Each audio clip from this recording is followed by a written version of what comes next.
So we have more information since yesterday about the situation in Sri Lanka. Now, obviously, it's not a case of the situation, as I said yesterday, well, it hasn't improved and it's not likely to improve anytime soon. But there are some points that do need to be gone over. As I suspected would happen, people have started blaming people that shouldn't be blamed, and getting a bit overawed and worked up, looking for blame and attributing it where it should not be. So let's deal with that right from the start.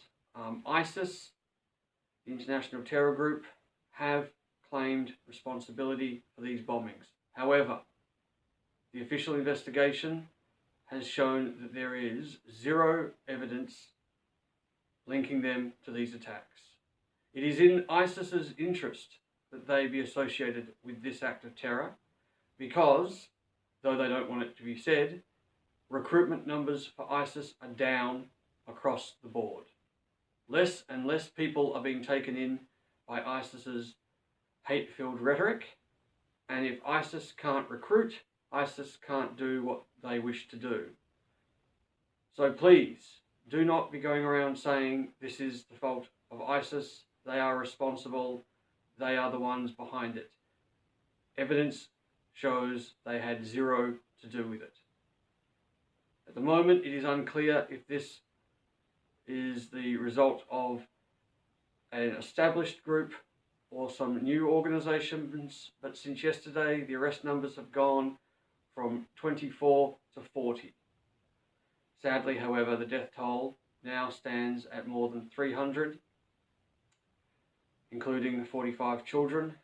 The dead have started to be buried, and hopefully with that beginning, healing can begin. Obviously, that will be a very long, very drawn-out process.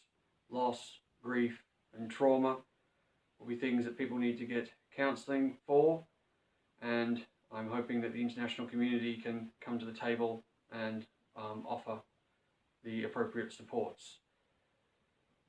The only other development that has come to light is that, apart from the fact that there were more sites targeted than actually ended up being successfully attacked, meaning that this wasn't as well coordinated as it could have been, the Sri Lankan government ignored warnings in the lead up to Easter Sunday that an attack was imminent.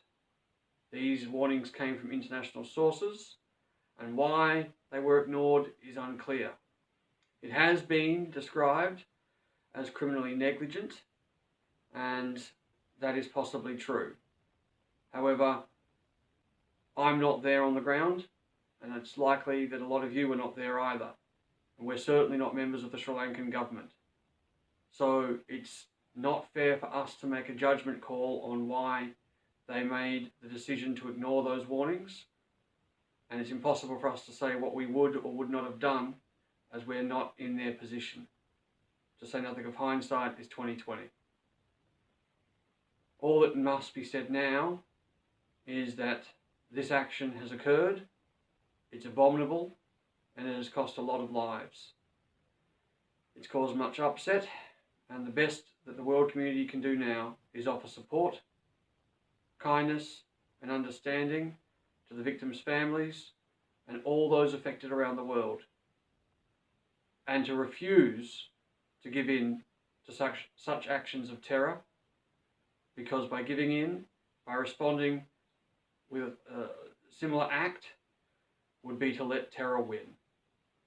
So please, look after yourself, look after everybody who needs it, be supportive, be hopeful, and let's work together to see that this type of action does not become so commonplace that the world community can't pull together and understand that it is the exception to the rule, not the one that makes the rule.